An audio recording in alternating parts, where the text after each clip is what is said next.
লতারে আমি ভালোবাসি, লতাও আমারে ভালোবাসে।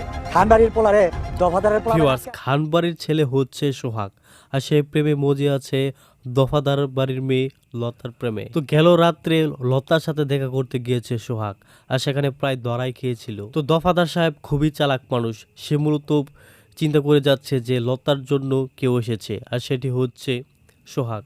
আর দফাদারের চেলারা একটি ক্লু জানতে পেরেছে, সেটি হচ্ছে সে যখন পালিয়ে যাচ্ছে তখন তার পায়ে আঘাত পেয়েছে।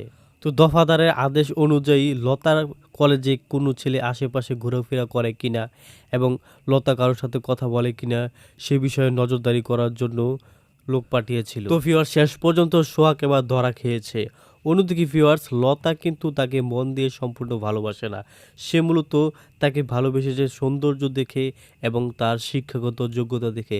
আর যখনই দেখতে পাচ্ছে যে শিক্ষাগত যোগ্যতা কোনো চাকরিতে পরিণত হচ্ছে না, আর তখনই লতা সোহাগকে ছেড়ে দেওয়ার প্ল্যান করেছে। অন্যদিকে ভিউয়ার্স, সোহাগের কাকাতো বোন সে হচ্ছে তন্নি, সে মূলত তাকে প্রকৃতপক্ষে ভালোবেসে গিয়েছে, সবসময় তার বিপদ আপদে তার পাশে ছিল।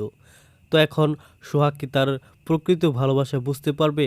সে কি তন্নিকে মেনে নেবে এবং পরিবারের সকল সদস্যরা কি তার ভালোবাসা মেনে নেবে? তো ভিউয়ার্স, কি হতে যাচ্ছে যৌথ ফ্যামিলি নাটকটির 4 নম্বর এপিসোডে, এবং আপনি কি করলে সবার আগে দেখে নিতে পারবেন? তো ভিউয়ার্স, তারই সকল কিছুর বিস্তারিত আলোচনা থাকছে আজকের ছোট্ট আপডেট ভিডিওতে।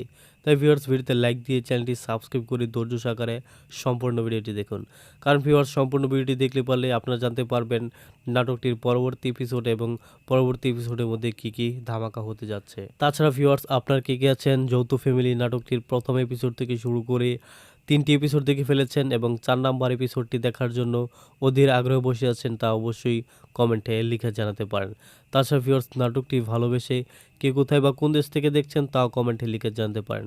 ভিউয়ার্স, আপনারা এই নাটকের পরবর্তী এপিসোডটি দেখতে পারবেন আগামী মঙ্গলবার দিন বিকেল 3 ঘটিকার সময় ইগল ড্রামা সিরিজ ইউটিউব চ্যানেলের মধ্যে।